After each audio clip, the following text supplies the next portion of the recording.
I'm Ela Crain, your co-host, and I'm in Kathmandu with Ringu Tulku Rinpoche. And in this episode, this is our first video episode, by the way. In this episode, we are going to talk about mind and reality. Hi, Rinpoche. Hello. Welcome to the show, this time in video as well as audio. We are here together. Rinpoche, for the ones who are not familiar with Buddhist concepts, can you tell us how the mind is structured? Where does it reside from a Buddhist perspective? The Buddhists try to understand the reality, the truth of how things are. And then they find that mind is the medium through which people experience their reality. Because without the mind, you cannot know anything, you cannot experience anything, you cannot understand anything. So therefore, the question arises, what is mind? And because unless you understand what is mind, it is almost impossible to understand the nature of reality, the truth, how things are, how we are, how everything is. All our experiences, like happiness, unhappiness, pain, suffering, all problems, and all positive things are actually coming from the mind. It's an experience of the mind. So therefore, if we are concerned about the solving of the problems and knowing about the nature of things is very important, and so therefore to understand the mind. Now, it's not something so simple to say what is the mind and where does it arise or where does it reside. This is something very important from Buddhist point of view, to find it yourself. If somebody says, oh, your mind is like this, like this, like this, that becomes just a concept. And it doesn't really serve much purpose. So therefore, lots of emphasis is given in Buddhism to actually find oneself. What is the nature of your mind? What is the nature of all the phenomena and things like that? Because what is mind? Now, mind is basically our experience, this thing that we experience, that we know, we think, we feel, all the things that goes on in our experience, our awareness. That is supposed to be the mind. But where is it? It's a question. Where is it? It's inside our body. It's outside of our body. It's in our brain. And which part of our brain, and which, because brain is not one thing, which particle in the brain and things like that. So this is an important question. So we have to introspect, we have to look inside and then try to find out how is it, where is it, and And from Buddhist point of view, maybe just to answer the question, maybe I have to say that it's not really possible to find one place where the mind is. You know, we think about the head and the mind goes there. We think about the feet and mind goes there. We think about fingers, the mind goes there. You know, and you can't find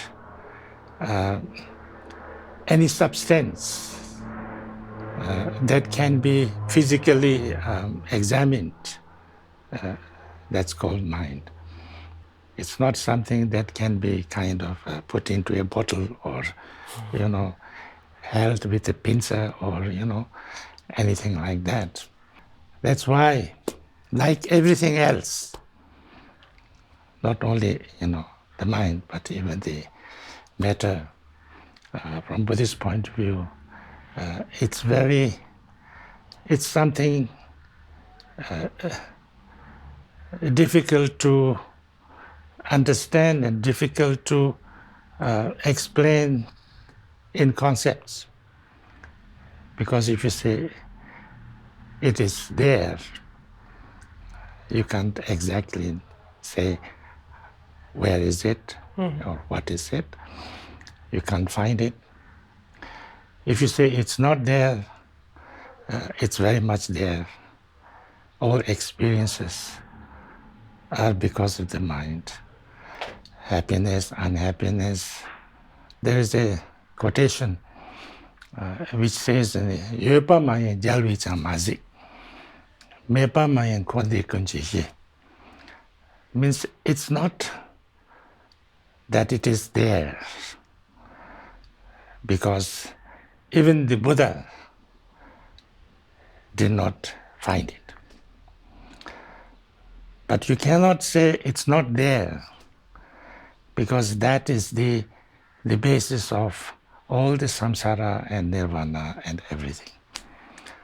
So that's the nature of the mind. So therefore, it has to be experienced. It can be experienced, but very difficult to experienced or expressed in a kind of conceptual way. In the West, Rinpoche, we assume that our experiences are like through our sensory organs and then perceived by the brain. How is the mind different than the brain then? Now this is something that you have to find out. We have to deal with this situation from the matter, because everybody in the modern world, in the scientific world, people first thinks about the matter, you know, like there is brain, it exists. There is five senses, it exists on its own. There's all these phenomena in the world which truly exists. So first we have to look at how this exists, you know, because it's very important to go that way, you know, because otherwise you already establish yourself. You think that the five senses are truly there, brain is truly there, and then you understand, and it's there. You know, so then there is no place for the mind. Yeah. True. Yeah. But when you look at the matter, like five senses, you know, how do we experience the five senses? How do we see? You know, how do we see? How do we see? Through the mind, but then what is the mind? It sounds like a bit of a chicken and egg problem. Do we start establishing the mind, or do we start establishing the matter? Yes, yes. But this is also not so easy to put them separately. You know, when you talk about seeing, we all have the experience of seeing. No, is it the eye which sees? Or is it the object of the eye sensation that you see? Yeah? So seeing is a process, no? Seeing is kind of, we see. And you have to have an eye which is working. But just eyes, does it see? Sometimes we can have lots of things on our table, and we look at it, and then you ask them, what did you see? And you cannot say everything that you have seen. Yeah? But your eyes saw it. No? Your eye saw everything. But then why you didn't see it?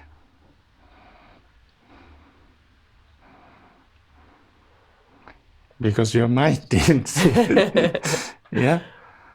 So when your eye sees it, that's the first, when the eye and the object kind of makes the contact, then you see, that is not completely seeing. Yeah. Then you say, oh, I've seen this. That's when you say that I've seen it. So the awareness is a part of it. That is the mind, yeah? So therefore, we see lots of things. We see everything. At that time when you say, I saw this, actually the seeing, your eye contact has already passed. It's something that happens afterwards. It's not the eye contact that sees, but the mind that kind of is recording or remembering or formulate that what you have seen in your mind. Then you see it, no? And then you see this is what I saw, and sometimes what I saw is different from what I saw there. Mm-hmm. Yeah? So it sounds like a mindful observation in this sense. Mindful or not mindful is another thing, but the seeing often happens like that. Yeah. Mm-hmm. So therefore, mind is. That's why they sometimes call. All this has to have some mind, but sometimes we call it the sixth consciousness. No.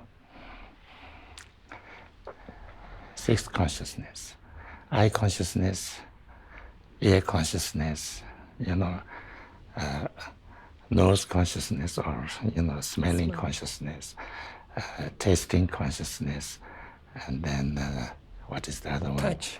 Touching consciousness, and then the mind consciousness. Because even if you touch, or even if you smell, or if there is no mind consciousness, you don't register it. Yeah. All awareness has to have mind with that. But when you look at the phenomena, or at the whether it's something you see or hear or whatever, all these things, we think that it's there as it is. We look at the wall and say, this is a wall. We look at the painting and it's the painting. But is that wall, is that painting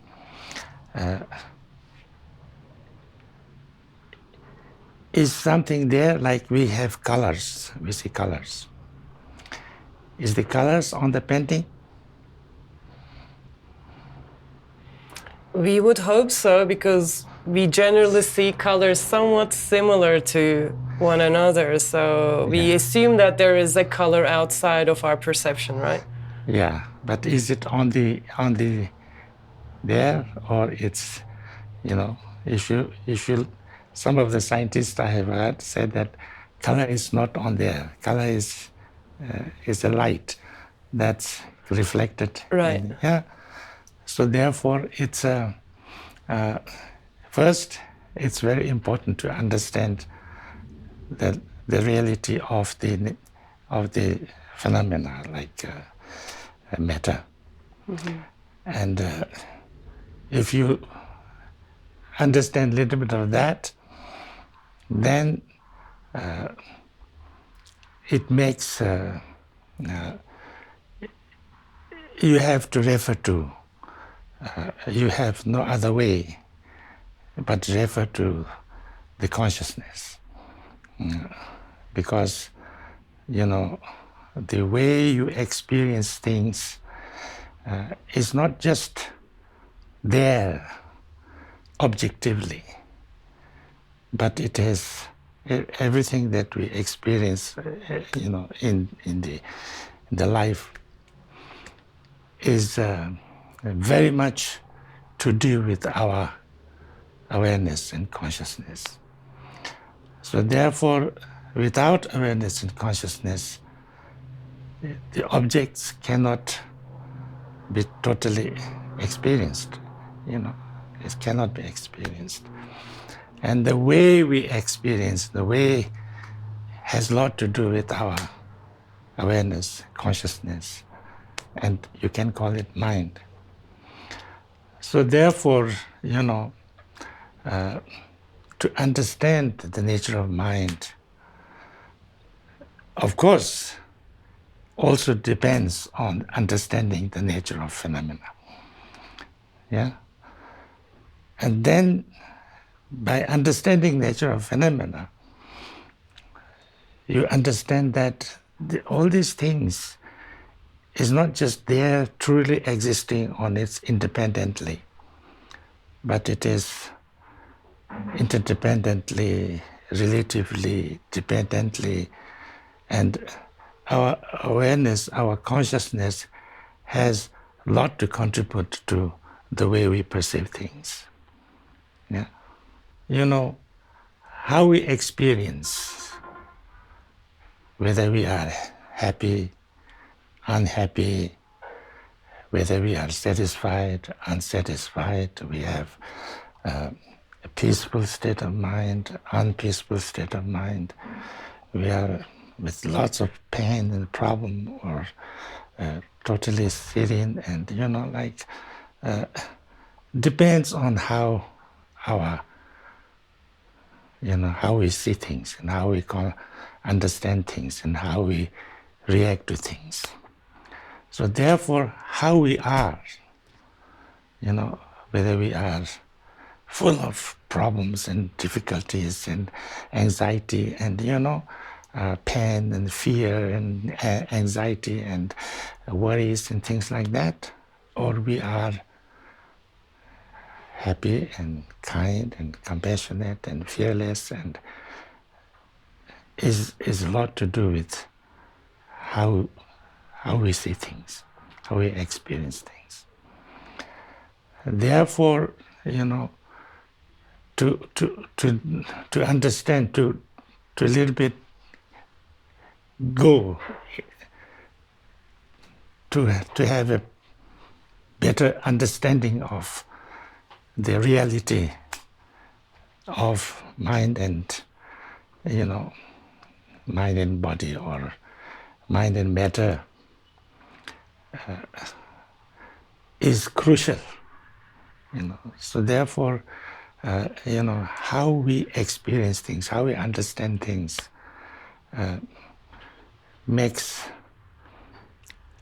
changes how we are, how we react. So therefore, our view is so important, because how we react, whether we become very, we are very kind of very selfish, very kind of greedy, and violent person, or we are very peaceful, kind, compassionate, and joyful person basically depends on how we see ourselves and how we see the world, So therefore, knowing how things are is the most crucial thing from Buddhist point of view. So that's why this kind of you call it sometimes meditation, investigation, or study, because meditation is actually a part of that investigation, to really understand what's the nature of things, not just mind as a separate thing because it's all interrelated. Mm-hmm. I think my mind is still seeking for a one-sentence explanation of the mind. Is this as I'm listening to Rinpoche, is this a kind of tool that helps us experience and co-create the outer world? Or is this, what is it exactly that is so intertwined and interdependent with the outer world that, if you can give us in a sentence or two, what is it that you mean from a Buddhist perspective when we talk about the mind? The difficulties of saying this is because of our preconceived ideas. If I say mind is emptiness, that creates 10 other questions in my mind. That doesn't say anything, because mind is emptiness. The rest of it is not emptiness. It's kind of unless we kind of try to understand the whole thing. We don't understand anything, because then we separate things and we make it because everything is so interrelated and the same thing. Actually, it's not separate things. There's nothing totally existing. Anything is not totally existing on its own. So therefore, we cannot say mind is like this, because there's nothing called mind existing on its own. And then also we can't say this is matter, because that's also not something that's existing on its own. So therefore, that's why sometimes the word used to explain all these things in a very simple way is interdependent. Interdependent, because there's nothing existing on its own. There's nothing, whether it's called mind or matter or whatever, there's nothing existing on its own. And that's what you need to understand. If you understand this, then you understand the nature of mind.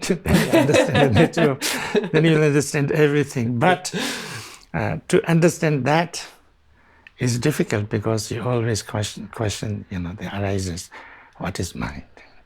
Mm-hmm. And what is matter? As if there are two things there, kind of side by side. There's nothing like that. When we talk about interdependence or dependent arising or dependent origination, they're different. Patyatya samutpada, tendil, which is a very compact word. Relative is a little bit, I think, a nice word. Relative. Yeah. Mm-hmm. Because when you say relative, what is relative? Relatively existing. right cannot be there without left, and left cannot be there without right. But is this just right? If there's no left, you can't say this is right. Yeah. Yeah, you call it right because there is left, or concept of left. So everything is, like that, it's very relatively existing, people sometimes talk about the gravity, as if there is something called gravity on its own. There's nothing called gravity. It's just the relativity, no? Yeah. That's true. If there was no object for the gravity to pull down, there is no gravity. Because there's no gravity, yeah. But, everything is like that. Everything is like that. So to understand deeply the nature of everything is to understand the interdependence nature of things. And when you say interdependence, it's not that this exists on its own, they are kind of interdependent, it's not that. That nothing really exists on its own. But that doesn't mean it's not there. Anything can be there, everything can be there. But when they are there, they're not really there, like in a dream. In a dream, everything is there, But was it really there?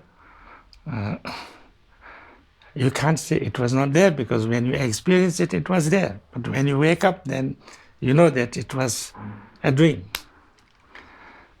So the whole phenomenon is a little bit like that, So the more you understand that, then you understand the nature of things.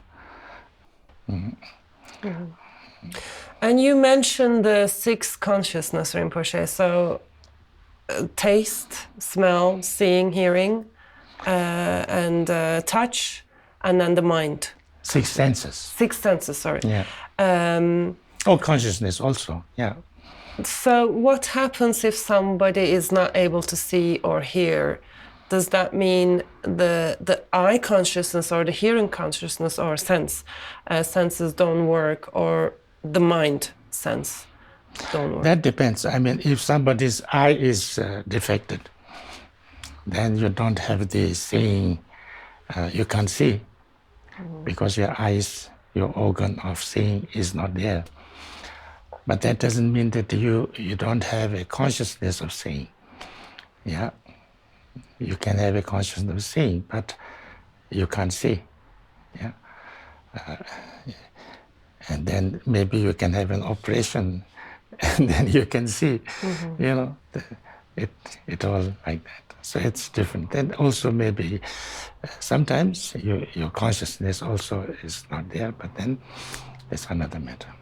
And is there such a case as the mind sense or the consciousness not functioning or working? Is there such a concept at all? Yeah, if you die, then you can't. Oh, that's the only condition. Or if you are asleep, your mind is not conscious, no? At least at that level. But there is still dreaming. There is still a sense of I in the Yes, dream. yes. So there's some function. That's that level. Yeah. So even if your eyes are not working, maybe you have a dream, and in that dream you have this eye, then you see. That's true. So I'm manifesting the I sense within the mind sense. Yes. And well, that is... Now this is another thing. We think at this level that this I is very real and very separate. So therefore, if my eye is, then we have no see. But this is one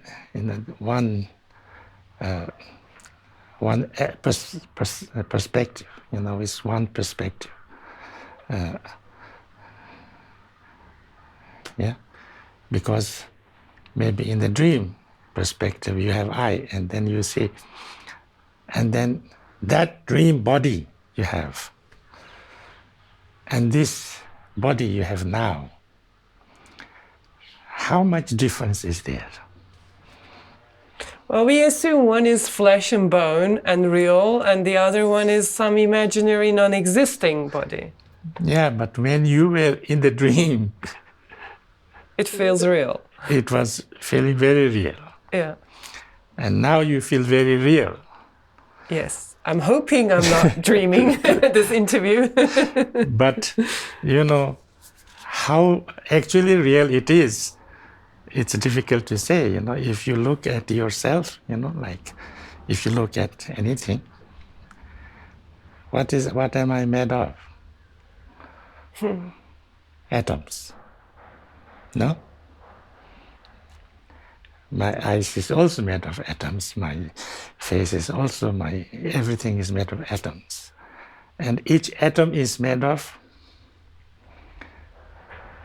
many subatomic things. And if you look that, go deeper and deeper, and if you look at the, you know, this tiniest subatomic level, it's made of what? Just almost nothing. Yeah, entangled particles that appear and disappear out of nowhere. So your body is made of nothing, almost. So your dream body was made of nothing, but your physical body is also made of nothing, in a way. So then, so we are dreaming this. So you know, there's lots of similarities between life and the dream life. We think this is real, and we think the dream is unreal. But how real this life is also very, you know, because when we die, it's gone. There's nothing left. Finished. Does the mind die when we die? That's another question. But what you're saying with regards to the dream is that, so when we dream, we have the other senses like seeing, hearing, within the mind sense or consciousness. And maybe, not maybe, but also in real life, we are actually processing all the 5 senses and consciousness through the mind. And that everything, including our bodies, exist in that mind consciousness. Well, I mean, it is clear that without the mind consciousness, we can't experience anything. That's true. So that is the foundation. Yeah. Yeah. Now, how real this experience is a matter of just, you know, it's not like, you can't say it's not real, or it's not, because when we are experiencing it, it is very real. As when we are experiencing dream, also at that time, it's very real, no? The duration, the life is like maybe 80 years, 90 years, yeah? Dream is not, but then what is time? Yeah? Time is also very relative, because in the dream, sometimes you can have a long dream, and then actually it was just few minutes.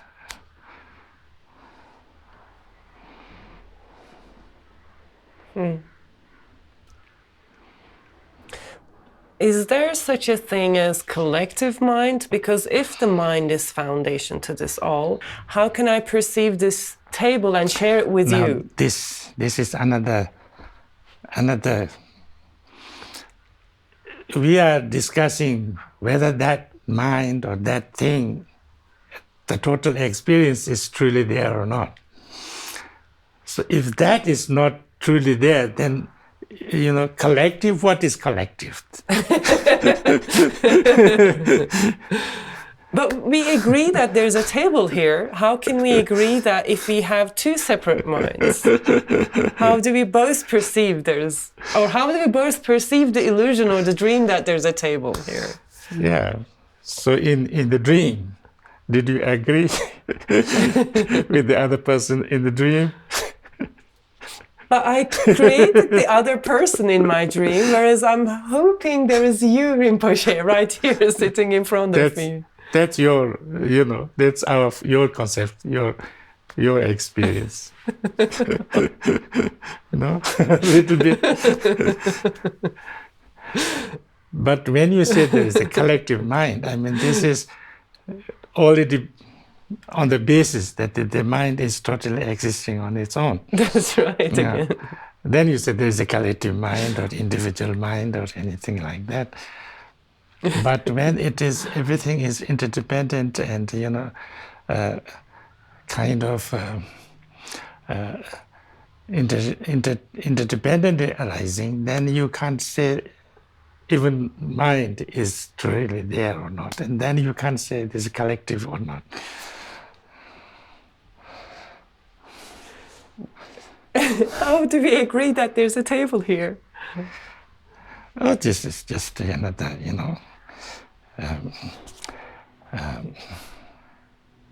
perception, another perception.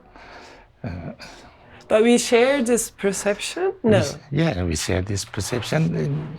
I mean, we dream that we are sharing this. There is nothing to share with anyone. Yes. Yes. You mean? Yes, and then,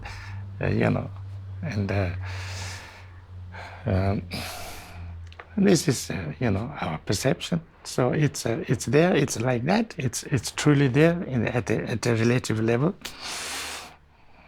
But it's there. So same like in the dream, we have lots of people coming together.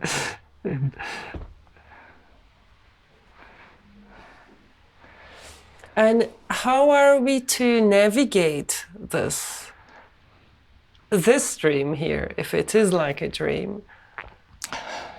So in this dream or this life, if we understand the way it is, then we don't have to fight.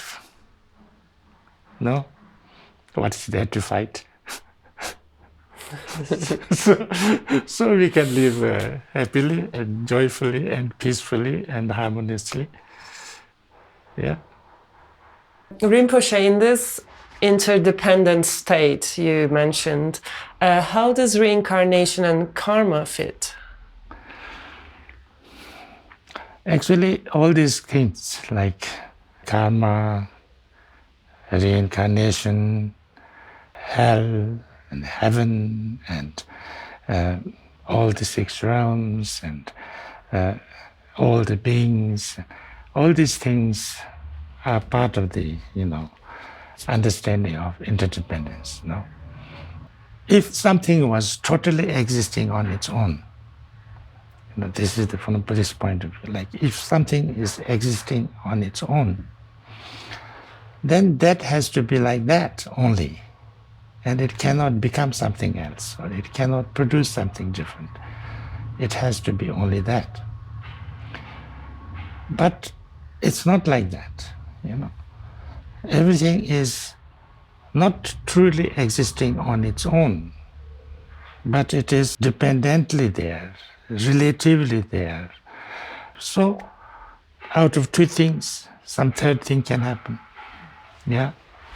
All the chemistry can possible because, you put oxygen and hydrogen and there's water, like a miracle.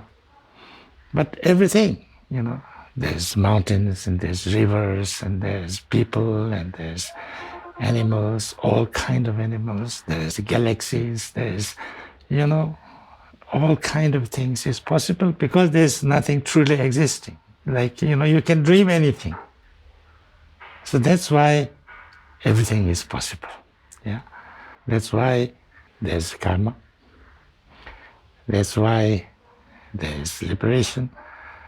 That's why there is samsara. That's why everything is there.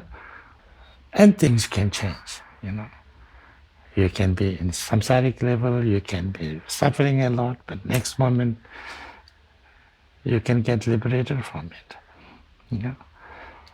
You can be now in a very difficult situation, and next time you can be liberated from that. You do positive things, you become positive. You do negative things, you can have negative karma. All kind of things, and all possible things. Everything, there's nothing not impossible. So that's why I called everything is possible. That's like that because anything manifests, everything manifests. Anything can manifest in many different ways. Yeah. Next question you are going to ask about whether mind can die. Yeah, whether the mind can die when we die. Yes, one life can die, and the next life can happen. Why not? You die, I die, everybody dies. Yeah? And then everybody is born again. Yeah? Why everybody is born again? Why do we have to be born again? We don't have to be born again, but can be born again because anything is possible. And you can be born as anything. Possible. Yeah. Now, if you look more deeply, and then when your mind is not truly there, you can't say it dies. Because it wasn't truly there in the first place. Yeah. But it is not truly there in the first place, so if it's not there, you can't die, no? Because I didn't even exist in the first place. Yeah. Truly, Truly. Truly. But, relatively, yes. And is there an explanation to why we are in this state in the first place? It's our own perception. What triggered this dream in that sense? It's our own perception, our own way of reacting, our own like that. And that's why what we call karma.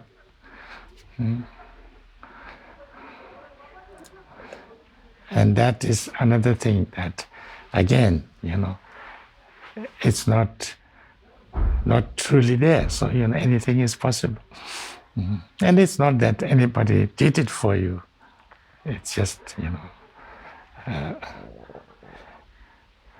if you understand the way you are at this moment, then you can stop it. But even if you don't stop it, doesn't matter. Because it's not truly interdependently happening. It's truly happening, but not interdependently happening. But that interdependently happening is not something. Maybe true is the right word or not, but it's not that's like that, and there's nothing other than that. That's truly happening. It's something that is independently there. So interdependent, there are many causes and conditions and things like that.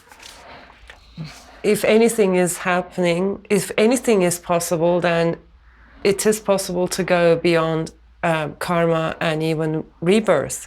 Yes, of course. If you realize your true nature, then there's no karma.